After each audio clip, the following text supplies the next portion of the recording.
찬송가 406장 함께 찬송하시겠습니다.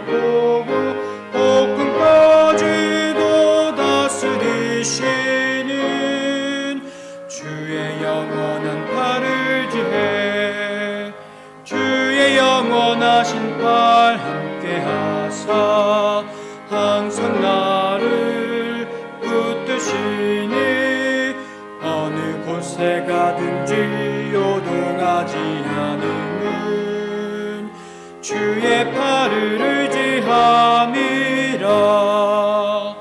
세상 친구들 나를 버려도 예수 늘 함께 동행함으로 주의 은혜가 충만하리니 주의 영원한 팔을 지해 주의 영원하신 팔 함께하사 항상 나를 붙드시니 어느 곳에 가든지 요동하지 않으면 주의 팔을 의지함이라. 나의 믿음이 연약해져도 미리 예비한 힘을 주시며 위태할 때도 안보하시는 주의 영원한 팔을 지해 주의 영원하신 팔 함께하사 항상 나를 붙드시니 어느 곳에 가든지 요동하지 않음은 주의 팔을 의지함이라.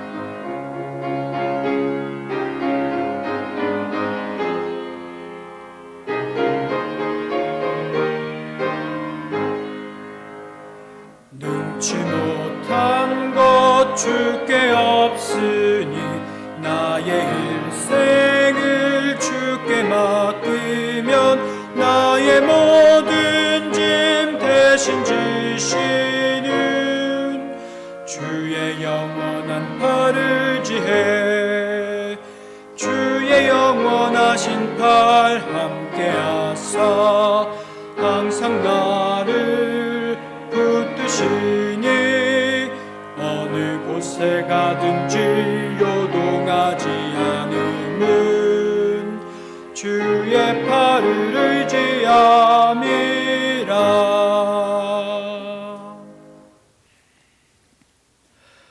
어제나 오늘이나 영원토록 변함이 없는 사랑으로 우리를 돌보시는 하나님 아버지, 우리와 동행하시며 선하고 의로운 길로 우리들을 인도하여 주시고 기쁨과 평안 중에 성전으로 나와 예배하게 하시니 감사합니다.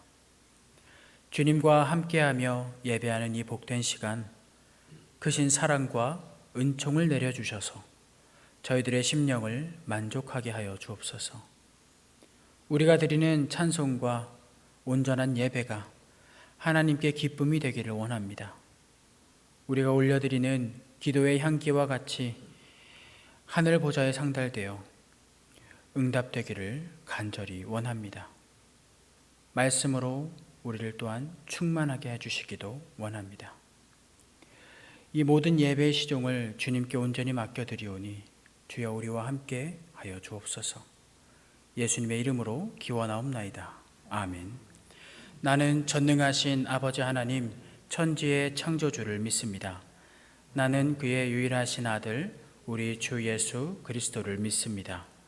그는 성령으로 잉태되어 동정녀 마리아에게서 나시고 본디오 빌라도에게 고난을 받아 십자가에 못 박혀 죽으시고 장사된 지 사흘 만에 죽은 자 가운데서 다시 살아나셨으며 하늘에 오르시어 전능하신 아버지 하나님 우편에 앉아 계시다가 거기로부터 살아있는 자와 죽은 자를 심판하러 오십니다. 나는 성령을 믿으며 거룩한 공교회와 성도의 교제와 죄를 용서받는 것과 몸의 부활과 영생을 믿습니다. 아멘.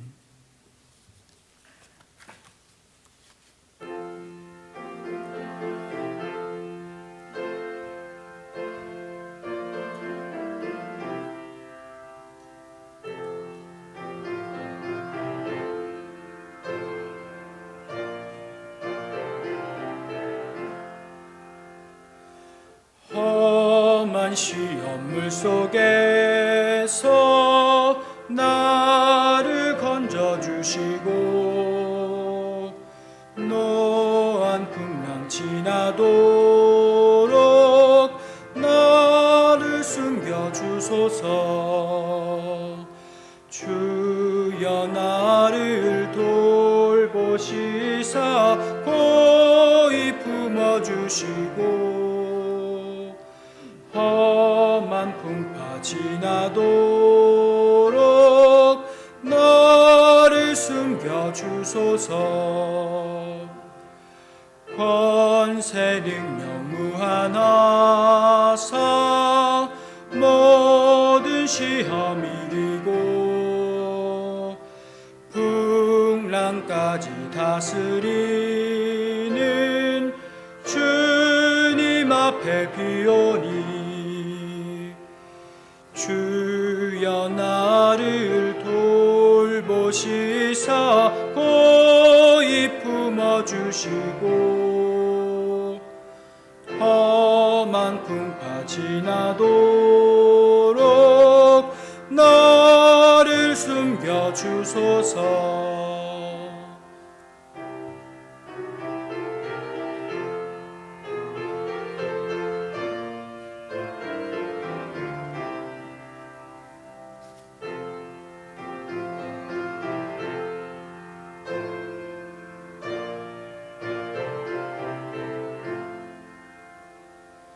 죄악 길에 빠진 이 몸 캄캄한데 헤매며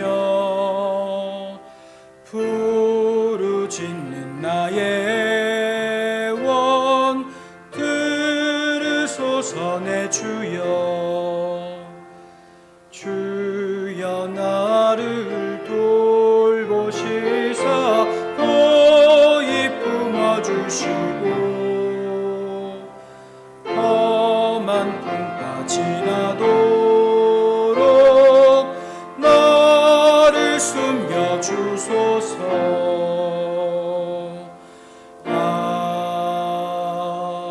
아멘. 사랑과 은혜가 풍성하신 하나님 감사합니다. 지금 이 시간까지 지켜주시며 베풀어주신 구속의 은혜를 따라 하나님 앞에 구별된 자로 예배하게 하시니 감사합니다. 육신의 나약함으로 불순종했던 모든 죄를 사하여 주시고 이 시간 성령 하나님 함께 하시는 귀한 예배 될 수 있도록 인도해 주시기를 기도합니다. 거룩하신 하나님, 세상의 악함을 지켜보는 것으로 마음을 지키는 것이 어렵고 많은 슬픔을 지켜보는 것으로 마음이 아플 때가 너무 많이 있음을 주께서 아시오니 긍휼하신 은혜를 베푸사 이 모든 것이 멈추고 회복되는 놀라운 역사가 있게 하여 주시기를 기도합니다. 날마다 주님을 예배하는 경건의 능력을 허락하여 주시고 날마다 새롭게 하시는 사랑을 경험하며 세상을 이기고 승리하신 것처럼 저희도 말씀 안에서 승리하며 주님 기뻐하시는 삶을 살 수 있도록 인도해 주시기를 기도합니다. 또한 주신 사랑을 힘입어 각자에게 주신 모든 삶 속에서 주님의 사랑을 온전히 전하는 자녀들 되게 하여 주시기를 간절히 기도합니다. 사랑의 하나님, 이 시간 또 주께 기도하오니 전쟁이 그치게 하여 주시옵소서. 질병의 고통이 멈추어지게 하여 주시옵소서. 이 나라의 고통 가운데 함께 하여 주시고 낙심 가운데 있는 모든 사람을 위로해 주시기를 기도합니다. 세우신 이 교회를 지켜주시고 두렵고 떨리는 마음으로 주신 직분을 겸손히 섬기게 하여 주시며 주의 뜻을 분별하여 행하는 지혜를 허락하여 주시기를 기도합니다. 세우신 가정들을 지켜주시고 중보하며 기도한 이름들을 기억하사 구원의 은혜를 베풀어 주시고 기도하고 준비하는 모든 일들 가운데 선하신 뜻과 능력으로 인도해 주시기를 기도합니다. 주님 다시 오실 때까지 끝까지 믿음을 지키며 부르신 소명을 따라 날마다 성실히 행하는 자녀들 되게 하여 주시옵소서. 지금까지 지켜주신 모든 은혜를 감사합니다. 이 시간 드려지는 모든 교회 예배를 통하여 홀로 영광 받으시길 원하오며 사랑의 주 예수님 이름으로 기도합니다. 아멘. 성경 말씀은 에베소서 3장 6절에서 9절입니다. 신약 성경 312면 에베소서 3장 6절에서 9절까지 말씀을 함께 봉독하겠습니다. 이는 이방인들이 복음으로 말미암아 그리스도 예수 안에서 함께 상속자가 되고 함께 지체가 되고 함께 약속에 참여하는 자가 됨이라. 이 복음을 위하여 그의 능력이 역사하시는 대로 내게 주신 하나님의 은혜의 선물을 따라 내가 일꾼이 되었노라. 모든 성도 중에 지극히 작은 자보다 더 작은 나에게 이 은혜를 주신 것은 측량할 수 없는 그리스도의 풍성함을 이방인에게 전하게 하시고 영원부터 만물을 창조하신 하나님 속에 감추어졌던 비밀의 경륜이 어떠한 것을 드러내게 하려 하심이라. 아멘. 하나님께서 우리와 함께 하십니다. 이 5절과 그 6절의 말씀에는 하나님께서 다른 세대에서는 사람들에게 아들들에게 알리지 아니하셨던 비밀을 이제 나타나셨는데 그 비밀의 내용은 유대인과 이방인이 은혜 안에서 하나가 된다고 하는 것입니다.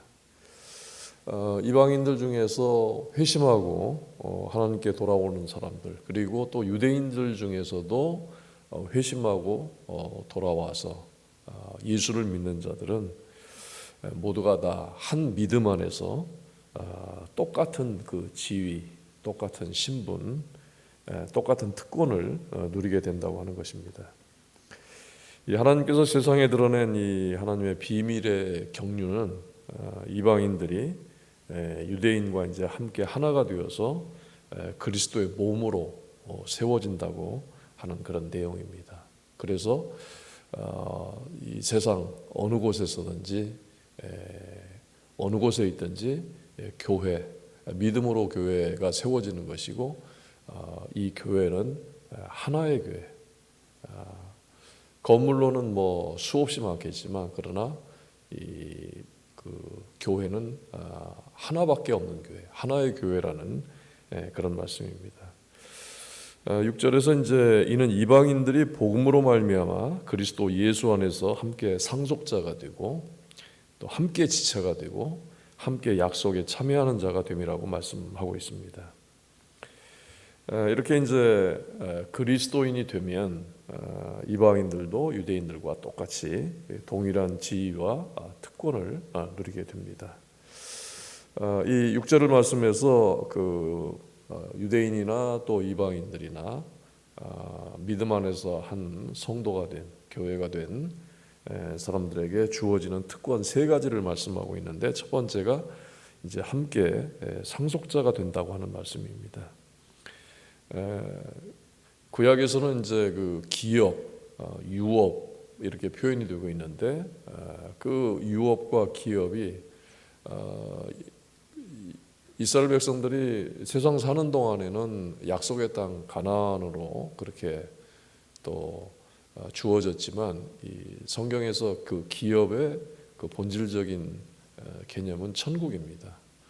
그래서 이방인들이나 이스라엘 백성들이나 똑같이 하나님의 상속자들이고 구원받은 모든 사람들에게는 다 같은 하나님의 나라를 상속받는다는 것입니다.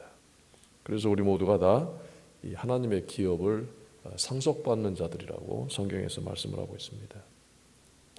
두 번째는 이제 함께 지체가 된다고 했습니다. 유대인과 이제 동일한, 그래서 뭐 어떤 거리낌이나 또 불이익도 없이 교회 안에서 믿는 유대인과 동일한 신분과 특권을 누리게 됩니다. 그렇기 때문에 성도들은 어느 곳에 있든지 누가 되었든지 간에 서로 지체의 관계로서 친밀감이 있고 서로 교제를 하는 것입니다. 이런 그 의미는 교회 안에서 성도는 남녀노소를 막론하고 누구나 다 평등하고 여기에 지위가 있을 수가 없고 위아래가 있을 수 없다라는 것을 말하는 것입니다. 그래서 1400년대에 그 독일이나 뭐 이 스위스나 이런 데보다 훨씬 한 100년 앞서서 그 교회 개혁을 했던 그 보헤미안 지역 이쪽에는 이 개혁의 주 이 모토라고 그러죠. 그것을 평등으로 그렇게 내걸었습니다. 1400년 초에 뭐 그 당시에는 감히 상상도 할 수 없는 그런 것이었는데 그 상상할 수도 없는 개념이 바로 이 성경에서 왔기 때문에 그것을 목숨을 걸고도 그렇게 과감하게 전할 수가 있었던 것입니다. 세 번째는 이제 함께 약속에 또 참여할 자가 된다고 말씀을 합니다. 이방인들도 그리스도 안에서 복음으로 말미암아서 유대인들과 동일한 약속을 받습니다. 여기에서 이제 이 약속은 성령님이나 예수 그리스도 안에 있는 자에게 복음을 통해서 한 모든 약속이라고 할 수가 있습니다. 앞에는 이제 상속이라고 했을 때 천국에 관한 것이 중점적이고 또 지체가 된다고 하는 말은 평등한 의미에서 한 몸을 이루는 그런 그 지체를 말하는 것이고 약속에 참여한다 그랬을 때는 그리스도인이면 지금 이 생에 있으나 또 나중에 영원한 천국에 이르거나 다 이 성경에 있는 약속들이 모두가 다 동일하게 주어진다고 하는 그런 말씀입니다. 우리는 이제 그래서 복음 안에 있는 그 이러한 약속들을 소망을 하면서 우리에게 주셨기 때문에 그리스도의 몸으로 우리가 함께 어느 곳에 있든지 함께 세워져 가야 되는 것입니다. 이러한 그 풍성한 약속의 복음이 이제 성도들을 통해서 또 다른 그 지체들에게 흘러가고 그리고 또 멀리 땅 끝까지 이방인들에게 흘러가야 하는 것입니다. 그것이 이제 예수님께서 승천하시기 전에 당부하신 그 말씀입니다. 땅 끝까지 이르러 내 증인이 되리라 하는 그런 말씀입니다.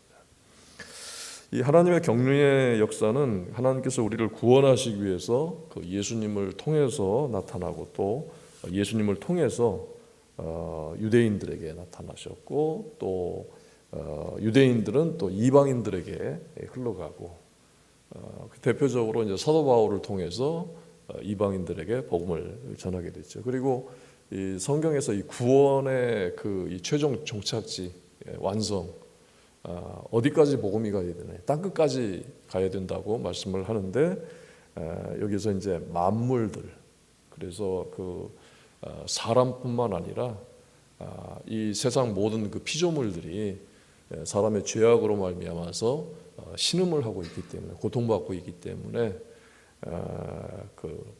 이 구원으로 인해서 하나님의 구원으로 인해서 구원받은 백성들이 구원받은 삶을 그 풍성하게 충만하게 살 때에 그 만물까지도 회복되는 그런 말씀을 하고 있습니다.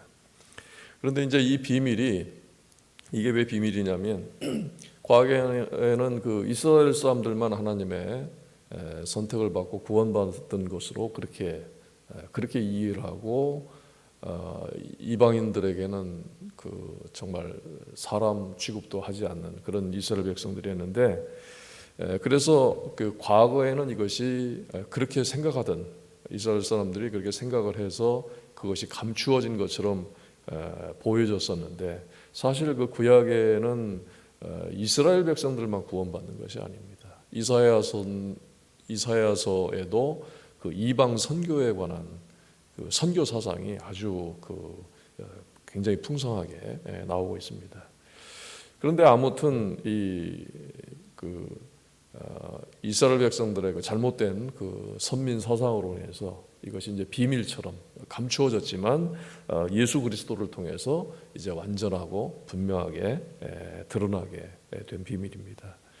복음을 통해서 이 비밀은 이제 유대인들과 이방인들을 하나가 되게 합니다.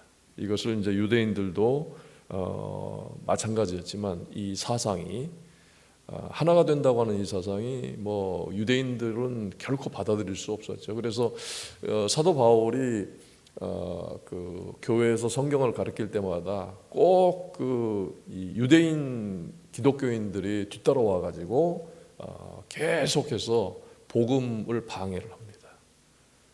믿음으로만 구원받지 못하고 율법을 준수해야 된다.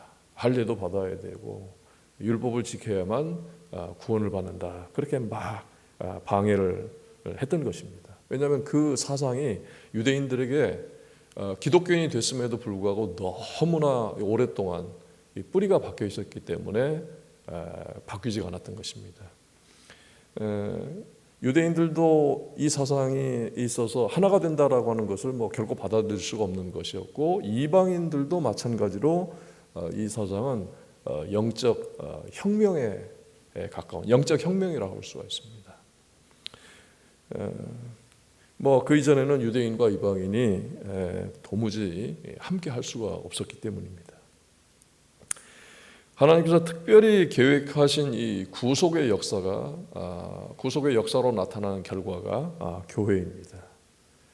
주님은 그리스도의 몸인 교회를 하나님의 섭리 그리고 예수 그리스도의 은혜 그리고 성령님이 이 영광스러운 이 구속의 일을 이 세상에 드러내 보여주는 그런 통로로 사용을 하십니다. 그렇기 때문에 교회는 유대인, 이방인이 또 성령의 역사로 그리스도의 생명을 전달받은 유기적인 이방인들, 유대인들 할 것 없이 모든 그리스도인들이 다 그리스도의 몸을 그 그리스도의 몸은 몸이라고 하는 것은 이 생명이 있을 때 의미가 있습니다. 죽은 몸은 뭐 몸이라고 할 수가 없지요. 이방인들, 유대인들 모두가 다 세계 만민이 믿음으로 말미암아 그리스도의 몸을 이루는데 그 몸의 생명이 바로 그리스도의 생명으로 충만하게 된 것입니다. 그래서 하나님께서 우리를 이제 교회로 부르신 것은 가장 영광스러운 옷을 우리에게 입혀주신 것이라고 할 수가 있습니다. 아까도 이제 말씀을 드렸지만 구약에도 이방인의 구원이 나타나 있습니다. 그리고 예언서에도 그렇고 구약 성경에도 이방인을 위한 그 선교가 분명히 있습니다. 그런데 좀 다른 것이 있다면 이방인들이 이스라엘 백성들처럼 그렇게 되려면 반드시 개종을 해야만 했습니다. 그런데 지금과 같은 나는 지금부터 예수를 믿겠어 이런 그 개종이 아니라 율법적인 그 개종을 해야만 했습니다. 반드시 이제 남자들은 할례를 해야만 그 율법을 준수해야만 그것이 이제 개종이 되었던 것입니다. 그래서 그 유대인이 되지 않고는 표면적 육체적으로 유대인이 되지 않고는 구원이 불가능했던 것입니다. 그런데 이제 신약에서는 예수님을 통해서 이 넘치는 그 은혜의 풍요로움이 이방인들에게 그대로 어떤 그 장애물도 없고 어떤 뭐 이 조건이나 뭐 자격이나 그런 것 없이 다 그대로 전달이 됩니다. 골로새서 1장 26절에서 27절 말씀에는 이 비밀은 지금까지 말씀드린 그런 내용이에요. 이 비밀은 만세와 만대로부터 감추어졌던 것인데 이제는 그의 성도들에게 나타나고 하나님이 그들로 하여금 이 비밀의 영광이 이방인 가운데 얼마나 풍성한지를 알게 하려 하심이라. 이 비밀은 너희 안에 계신 그리스도시니 곧 영광의 소망이니라 라고 말씀합니다. 바울이 이제 이 복음을 위해서 내가 일꾼이 되었다라고 이렇게 이제 고백을 하고 선언을 하는데 복음이 의미하는 것은 여기에서 이방인에게까지 미치는 그리스도의 그 풍성한 약속과 은혜를 말합니다. 바울은 능력이 역사하시는 대로 은혜의 선물을 따라 일꾼이 되었다. 이것은 이제 자신에 관한 것입니다. 내가 어떻게 하나님의 종이 되었느냐, 어떻게 그리스도의 사도가 되었느냐 하는 부분에 대해서 능력이 역사하시는 대로, 하나님의 능력이 역사하시는 대로, 그리고 은혜의 선물을 따라서 일꾼이 되었다라고 이렇게 고백을 하는데, 이 말씀을 통해서 하나님의 종들이 어떤 사람들이냐 하는 것을 분명히 알 수가 있습니다. 각자가 다 자기 나름대로의 어떤 이 주관적인 생각을 할 수가 있습니다. 그래서 자기 위치도 자기가 정할 수가 있고요. 스스로 남이 인정하든 말든 간에 나는 이렇게 살아가겠다, 나는 이렇게 신앙생활하겠다, 나는 이렇게 일을 하겠다, 그렇게 주관적인 생각을 할 수가 있습니다. 그래서 성경으로 통일이 되지 않으면 다 겉모양은 그리스도인이지만 속은 다 서로 다른 차이가 있는 그런 생각이 다른 사람들의 집단이 될 수가 있는 것입니다. 그런데 여기에서 지금 사도 바울이 분명히 우리가 어떤 사람들인가, 믿음이 하나라고 그러잖아요. 한 믿음, 한 성령. 그럴 때 저나 여러분들이나 교회 안에 우리 교회뿐만 아니라 모든 세상 교회에 속한 그 성도들, 하나님의 일꾼들은 다 이런 사람들, 어떤 사람들이냐, 능력이 역사하시는 대로 은혜의 선물을 따라서 일꾼이 되었다 하는 것입니다. 그래서 이 하나님의 능력이 역사하시는 대로 은혜의 선물을 따라 된 그 일꾼이라고 했는데, 이 하나님의 일을 해야 하는 모든 성도들이 바로 이제 하나님의 일꾼들이 갖고 있는 정체성, 어떤 사람들이야 하는 것을 알려주는 것입니다. 이 복음을 위하여라고 하는 것은 이 복음은 바로 함께하는 복음입니다. 그리고 서로 교통하는 복음, 교통하는 복음, 교제하는 복음. 생각을 해보십시오. 우리하고 이단들하고는 절대 대화가 되질 않습니다. 어느 정도는 돼요. 그런데 그거는 아예 대화가 안 된다고. 그래서 성경에서도 대화하지 말라고 그랬습니다. 그냥 먼지를 떨어버리라고 그랬어요. 왜 그렇습니까? 믿음이 다르기 때문에 그래요. 그래서 이 지금 함께하는 복음, 복음이 다르면요, 믿음이 다르면 함께할 수가 없지요. 내가 갖고 있는 믿음이 다르고 또 다른 사람이 갖고 있는 믿음이 다르고. 그러니까 어떤 사람은 성경 밖에 있는 자기가 아주 신뢰하는 방법이라든지 자기만의 어떤 믿음 생활은 이렇게 해야 돼. 그런데 성경을 제대로 알고 있는 사람하고는 대화가 되질 않습니다.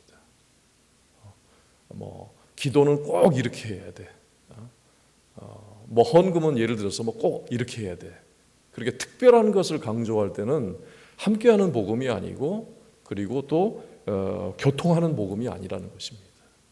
우리가 함께 교제하고 은혜로운 교제를 나누고 그 믿음이 하나라고 고백할 수 있는 그 근거는 바로 성경을 믿기 때문에 그렇습니다. 그래서 한 성경입니다. 그리고 이제 이 복음의 성격은 물과 같습니다. 생명, 그래서 복음을 생명이라고 그러는데, 생명은 생명을 낳지요. 죽은 것은 무엇을 낳습니까? 썩는 거, 부패하는 거. 근데 생명은 또 생명을 낳습니다. 흘러가는 물과 같아서요, 내 안에 있는 복음이 또 다른 사람에게로 흘러가고 계속해서 흘러가는 것을 말합니다. 그래서 아까 말씀드렸죠, 만물에게까지 흘러간다 하는 것입니다. 바울이 이제 이 은혜의 선물을 따라 일꾼이 되었다라고 말하는 것은 또 종의 사명을 감당하는 일이 무엇으로? 성령의 능력이 역사하시는 대로. 이 부분은 우리가 철저하게 아주 분명하게 갖고 있어야 됩니다. 하나님의 일꾼이 무엇으로 하느냐? 결코 막 물질의 힘을 의지해서 하는 것이 아니고요. 그 다음에 지식이나 경험 가지고 하는 게 아니에요. 그것은 하나님보다 제가 앞서가는 것이죠. 하나님의 일꾼들은 성령의 능력이 역사하시는 대로, 논리적으로 하나님의 종들은 성령의 뒤를 따르는 사람들입니다. 앞서가는 것이 아니라. 그래서 이 바울이 말한 것이 그 하나님의 일꾼들, 하나님의 종들, 하나님의 종들과 일꾼들의 그 영역에는 모든 성도들이 다 함께 포함이 되는 것입니다. 성도들의 정체성이 무엇이냐? 하나님의 일에 있어서 성령의 능력을 따라서, 은혜의 선물을 따라서 그렇게 말씀을 하고 있습니다. 그래서 이제 하나님의 종들과 또 하나님의 일을 하는 모든 성도들은 그 주어가 내가 아니라 하나님의 힘으로 하기 위해서, 하나님의 뜻을 나를 통해서 이루시는 일이기 때문에 하나님께 순종하고 또 복음의 흐름과 인도하심, 성령의 인도하심에 순종하는 것밖에는 없습니다.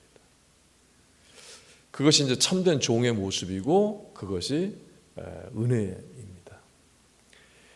하나님의 일꾼들은 하나님 앞에서 또 세상 앞에서 나는 아무것도 아니지만, 나는 전혀 쓸모없는 사람이지만 결국은 그 하나님의 은혜가 나로 하여금 이 땅에 하나님의 나라를 건설하게 만든다 하는 것입니다. 사도 바울은 이제 하나님의 능력을 그 하나님의 은혜의 선물이라고 표현을 하고 있습니다. 성령님은 우리에게 선물을 주시고 그 선물로 일하게 하십니다. 여기서 이제 선물이라고 하는 것은 우리를 막 기분 좋게 하는 그런 선물이 아니라, 왜 선물이라고 그러냐? 거저기 때문에 그렇습니다. 어떤 조건부로 또 상이라는, 세상 상이라는 게 그렇죠. 상을 받을 만한 자격이 돼야 되는 거죠. 조건이 돼야 되는 것이죠. 아무나 상 받지 않습니다. 그런데 우리가 구원을 그냥 거저받은 것처럼 성령의 능력도 우리에게 그냥 주시는 것. 그래서 그 하나님의 능력을 선물이라고 하는 것입니다. 은혜라는 말 자체가 선물이라는 말이거든요. 사도행전에 보게 되면은 사도 바울이 성령을 내리는, 사도 바울이 그런 건 아닌데 사도 바울을 통해서 성령이 임하시는 것을 어떤 사람이 돈 주고 살려고 하다가 망한 적이 있죠. 이제 그것을 생각을 해보시면 이 성경에서 말씀하는 바가 무엇인지를 우리가 이해할 수가 있습니다. 8절에는 이제 모든 성도 중에 지극히 작은 자, 바울이 이제 하나님의 일꾼으로서 바로 이제 자기 인식을 이렇게 표현을 하고 있습니다. 하나님의 일에 있어서 하나님 앞에 나는 지극히 작은 자다. 그러면서 모든 성도 중에 지극히 작은 자다. 이렇게 이제 말씀에 이어서 이렇게 또 말합니다. 더 작은 나에게 이 은혜를 주신 것은, 이렇게 표현하는 이유는 하나님의 은혜의 그 풍성함을 강조하는 그런 말씀이라고 할 수가 있습니다. 그리고 또 이제 측량할 수 없는 그리스도의 풍성함이라고 되어 있습니다. 측량할 수 없는 그리스도의 풍성함. 바울이 하나님의 일꾼으로서 받은 사명인데, 하나님의 일을 하는 사람이 자기의 생각으로 또 자기의 경험을 앞세울 수 없다는 것이죠. 측량할 수, 하나님의 그 은혜를 어떻게 측량을 하고 하나님의 지혜를 어떻게 측량을 합니까? 이 부분도 우리에게 신앙생활에 있어서 아주 바르고 정확한 길을 갈 수 있도록 사람이 계획을 한다는 게 무의미한 것입니다. 우리가 할 수 있는 것은 계획보다 기도를 먼저 해야 돼요. 어떤 그 뜻을 우리가 하는 것보다 하나님의 말씀을 통해서 뜻을 알려고 하고 또 하나님께 맡기려고 하는 태도가, 그것이 먼저여야 된다는 것입니다. 그런 의미에서 측량할 수 없는 이런 예를 이제 다윗을 통해서 우리가 분명하게 알 수가 있어요. 세상 어느 누구보다도 다윗은 성전을 세우는 데 있어서 가장 큰 열망을 갖고 있었고요. 그게 자기 평생의 소원이었습니다. 그런데 바로 이 부분, 이 말씀을 적용할 수가 있어요. 측량할 수 없는 그리스도의 풍성함, 하나님의 지혜, 측량할 수 없는 하나님의 지혜. 그렇기 때문에 하나님께서 다윗에게 그 일을 하지 못하도록 하셨고 네 아들에게, 솔로몬에게 맡긴다, 그렇게 하셨던 것입니다. 이 바울은 또 다른 그 서신서에서도 이제 자신에 대해서 이 고린도전서 15장 9절 10절에도 보게 되면 지극히 작은 자라고 이렇게 표현을 했고, 디모데전서 1장 15절에서는 자기 자신에 대해서 죄인 중에 괴수라고 이렇게 표현을 했습니다. 이 죄인 중에 괴수라고 하는 이 표현은 아마도 바울이 그 예수님을 만나기 전에 교회의 그 박해자였고, 또 개인적으로 하나님 앞에서 죄인이었고, 그리고 또 그동안 하나님을 거스려서 행했던 모든 그런 자기의 죄를 돌이키면서 그것을 돌아보면서 겸손하게 고백한 것이라고 할 수가 있습니다.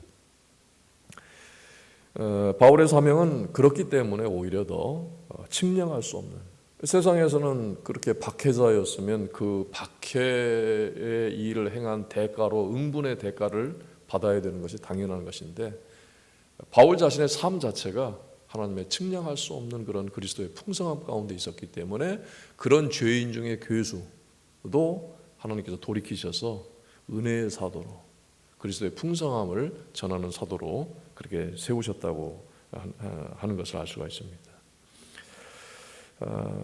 그래서 이 그리스도의 풍성함을 이방인에게 전하는 것인데, 이 그리스도의 풍성함을 이방인에게 전한다, 다시 말하면 복음을 이방인들에게 전해서 이방인들로 하여금 이제 교회가 세워지도록 하는 것입니다. 바울뿐만 아니라 이 사명이 우리 모든 성도들에게 다 주어져 있습니다.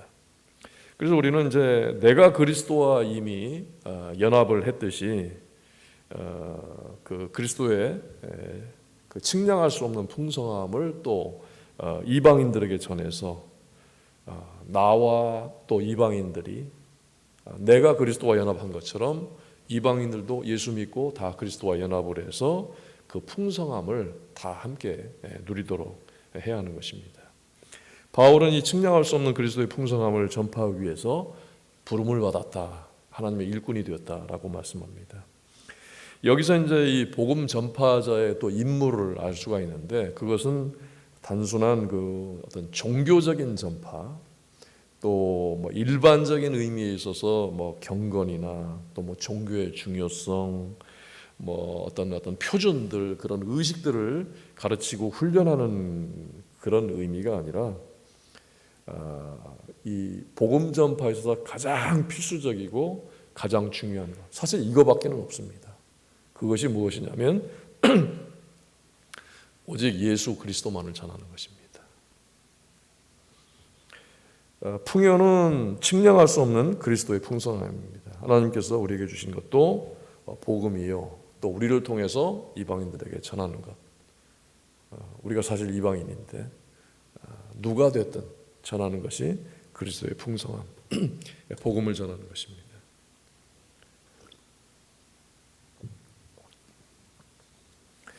아니, 우리가 이제 참 선교사적인 면에서 대단한 그 뭐라 할까, 좀 특별한 나라라고 할 수가 있는데, 근데 참 부작용도 참 많이 행해졌어요.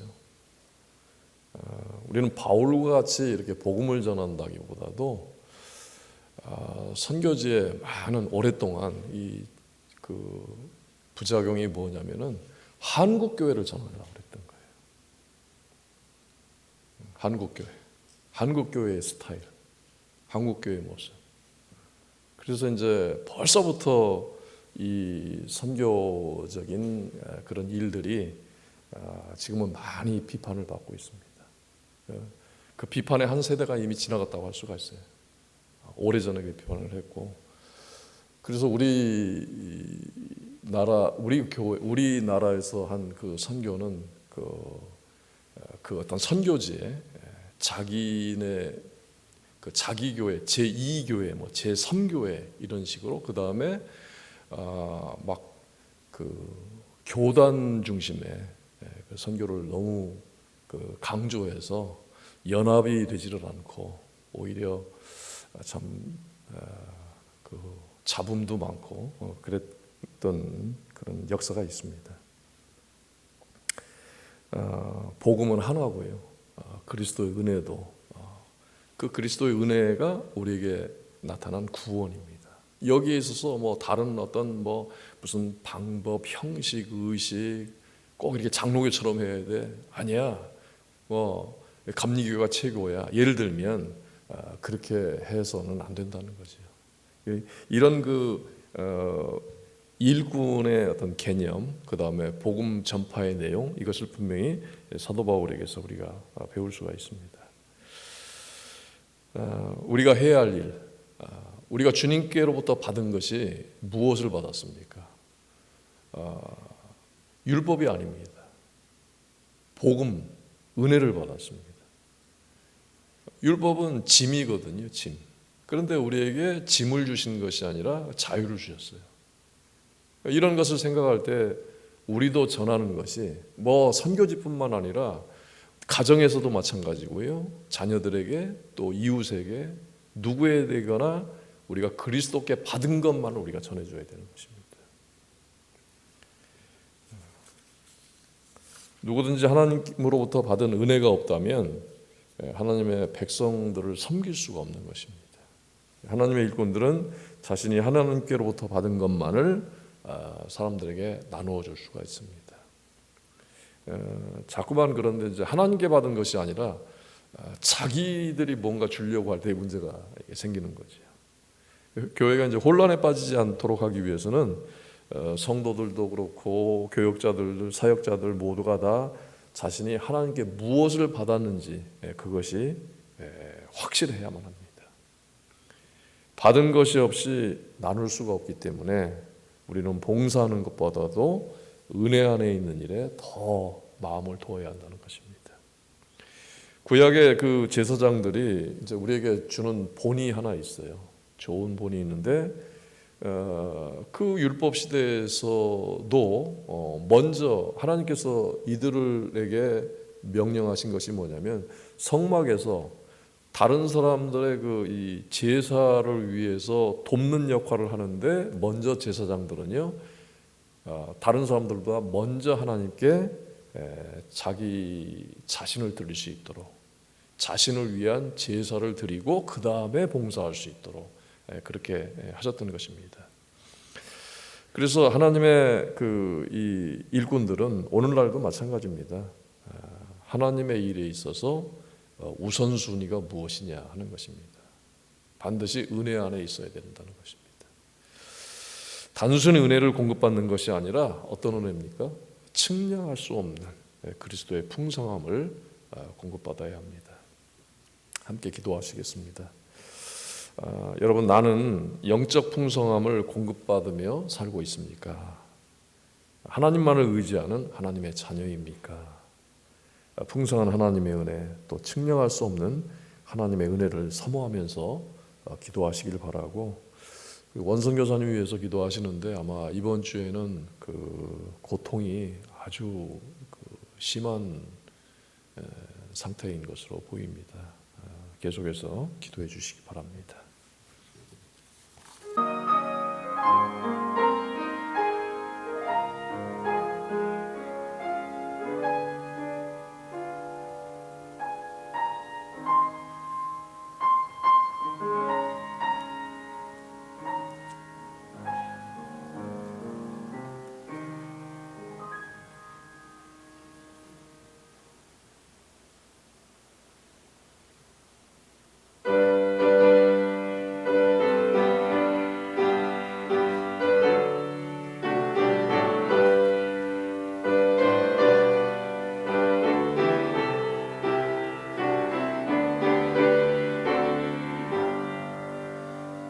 나의 갈 길 다가도록 예수 인도하시니 내 주 안에 있는 긍휼 어찌 의심하리요.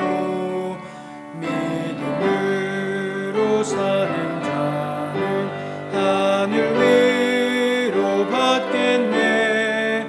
무슨 만나든지 만사형통하리라.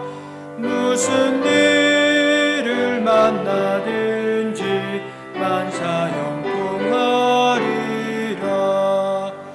나의 갈 길 다가도록 예수 인도하시니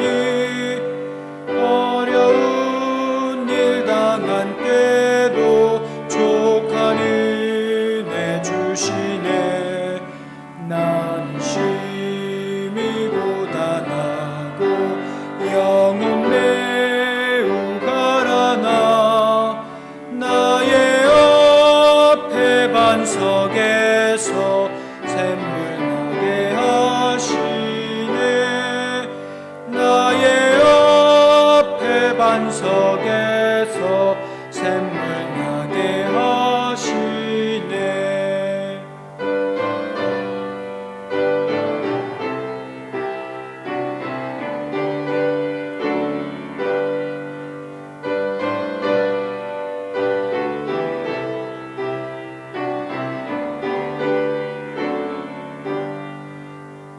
나의 갈 길 다가도록 예수 인도하시니 그의 사랑 어찌 큰지 말로 알 수 없도다. 성령 감화 받은 영혼 하늘 날아갈 때에 영영 부를 나의 찬송 예수 인도하셨네. 영영 부를 나의 찬송 예수 인도하셨네. 아멘.